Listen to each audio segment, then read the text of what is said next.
Eh, Quran surat Al-Hujurat ayat 13. Ya. Iya, Bu.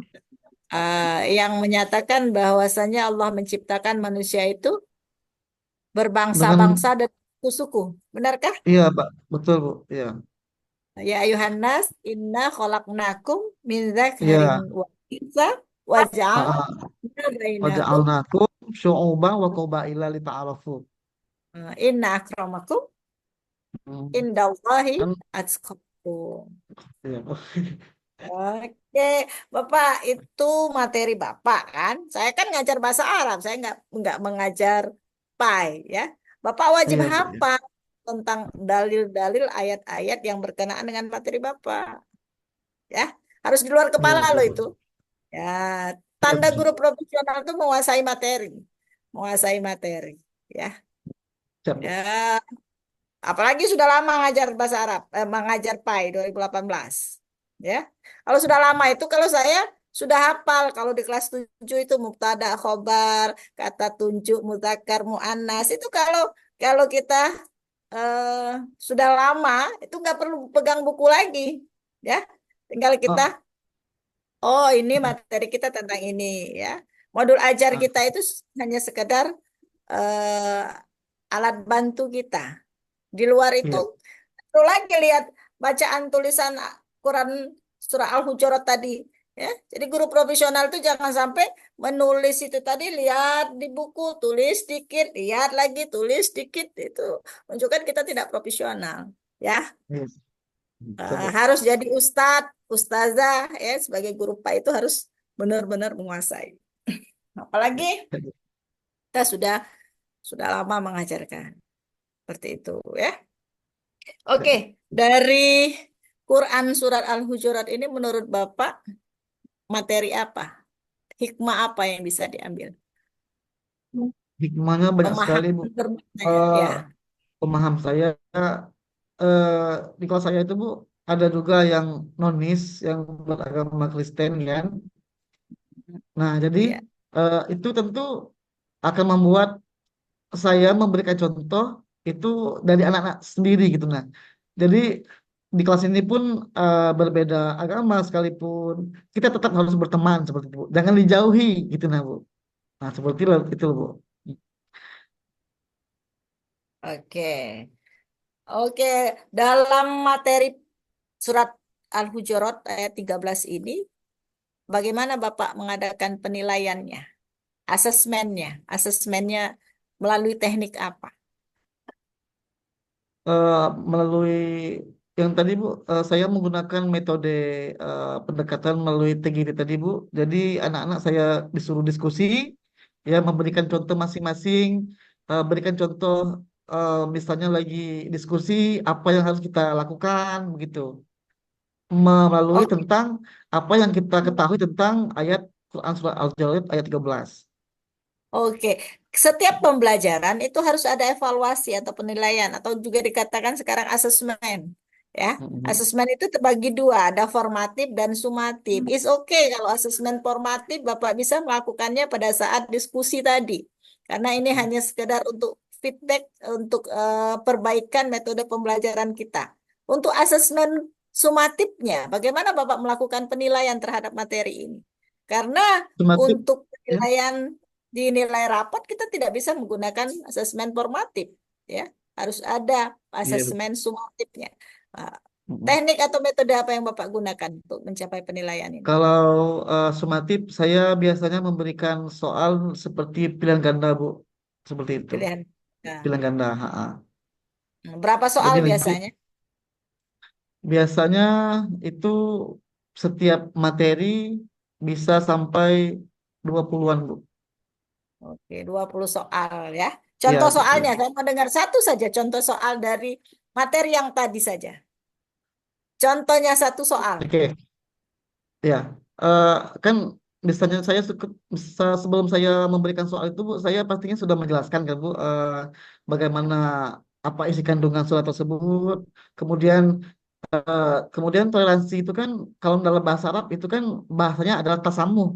Nah, jadi misalnya saya bisa memberikan pilihan kata misalnya eh, apa nama lain daripada toleransi. Misalnya tasamu seperti itu Bu. Nah, Oke, seperti itu. Siap.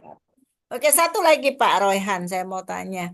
Menurut Bapak, eh, kita sekarang sedang melaksanakan kurikulum Merdeka, Kumar, ya. ya Bu. Oke, dari pelaksanaan kurikulum Merdeka ini, yang paling Bapak rasakan dampaknya terhadap pembelajaran PA itu seperti apa? Kalau saya pribadi Bu menilai dari kurikulum ke-13 itu materinya atau kompetensinya itu sudah ditentukan Bu. Sedangkan kalau kurikulum Merdeka ini itu guru dan siswa itu diberikan sebuah seperti kebebasan seperti itu Bu. Hmm? Nah, Bahasan seperti itu. dan misalnya kebebasan dalam arti misalnya anak itu tidak selalu belajar di kelas atau dengan materi-materi bisa keluar. Kemudian anak juga bisa membuat sebuah proyek seperti itu Bu. Seperti itu saja. Yang lainnya Masih masih masih banyak masih banyak. masih banyak. Nah, Di antaranya kurikulum seperti itu Bu. Benarkah di kurikulum Merdeka ini kita disuruh punya kebebasan dalam menentukan materi? Jadi apa dong fungsinya kurikulum yang sudah ditetapkan oleh pemerintah dalam bentuk capaian pembelajaran itu? Memang kita ada kompetensi yang harus kita seperti kita ikuti buku ya Bu. Tetapi kita juga tidak serta-merta misalnya seperti tadi materi adalah Quran surah Al-Hujurat tadi kita nggak hanya bisa materi tapi kita bisa bawa anak keluar seperti itu Bu. Melihat bagaimana sih membedakan ada nggak di luar sekolah ini cara kita membedakan keberagaman itu ada nggak seperti itu Bu? Nah seperti itu Bu. Jadi intinya kalau K13 itu sudah ditentukan, sedangkan kurikulum Merdeka itu belum bisa dikatakan ditentukan, masih berarti masih bisa dipilih-pilih metodenya seperti itu. Oke. Itu menurut Bapak ya. Maksud saya Bu, iya, iya. Oke, siap. Oke. Cukup mungkin Pak Rehan ya. Saya pikir cukup. Modul ajar kemarin Bapak tentang apa yang diangkat? Modul ajarnya? Sifat-sifat Rasul Bu. Sifat-sifat Rasul. Oke, satu lagi. Saya belum bertanya tentang modul ajar. Modul ajar Bapak tentang sifat-sifat Rasul, sifat wajib atau sifat mustahil ini? Sifat wajib Bu. Sifat wajib bagi Rasul. Iya, Ada berapa? Ada berapa? ada 4 Bu. Apa saja? Yang pertama sidik, yang kedua amanah, ketiga tabligh, keempat fatonah. Apa arti sidik? Sidik artinya jujur atau berkata benar. Terus Kalau amanah amanah, artinya amanah dapat dipercaya, kemudian tabligh patuh, menyampaikan, kemudian fatonah cerdas. cerdas. Lawannya, lawan mustahilnya, sifat mustahilnya. Sifat Apa Bu? mustahilnya, ada tidak Sifat sifat mustahil. mustahilnya? Sifat Mustahil. mustahil. Kalau sifat mustahil belum saya masukkan Bu, karena itu pada selanjutnya beda dengan temanya. Oke. Tapi Nah, saya mau tahu, Bapak tahu nggak ya sifat Bu, mustahilnya apa saja? Sebagai tahu guru Insya Allah. profesional. Ya, apa? Kizib, Mm-mm, khianat, mm-mm, khidman, mm-mm. satunya baladah. Coba, artinya apa? Gizip Baladah apa artinya? kizib artinya dusta, Ya, khidman artinya berkhianat, ya. baladoh artinya bodoh, khianat artinya tidak bisa dipercaya. Benarkah? Betul Bu. Oke. Oke, cukup Pak Rehan. Mudah-mudahan lulus sukses ya. Bisa Amin, benar-benar makasih Bu. profesional ya. Pesan saya ketika menjadi guru profesional benar-benar menguasai materi. Entah itu yang belum diajarkan, sudah diajarkan atau akan diajarkan ya. Jangan sampai ketika anak-anak bertanya, Pak, sifat mustahil bagi Rasul itu apa? Cukup sampai di sini dulu. Nanti kita di pelajaran berikutnya. Critical thinking anak itu jangan kita patahkan ya. Silakan dijawab, silakan. Artinya penguasaan kita terhadap materi itu harus kita perbanyak sehingga kita tidak kehabisan materi. Ya. Oke, Ya, Bu. siap, Pak Rehan. Ya, Ya, Bu. sukses selalu ya Bapak ya.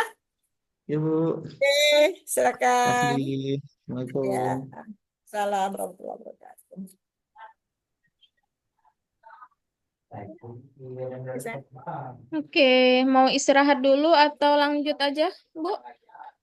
Lanjut saja, Bu. Nanti keburu malam. Oke, siap. Kasihan yang nunggu lama. Ya, Iya. oke.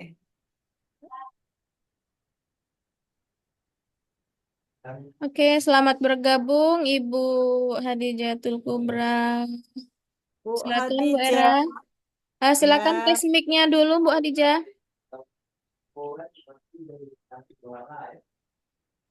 Halo, Assalamualaikum Ibu. Waalaikumsalam. Waalaikumsalam warahmatullahi wabarakatuh. Bagus suaranya, Bu. Bisa dengar suara saya, Bu. Bisa Bu. Oke, Sehat Bu Bu. sudah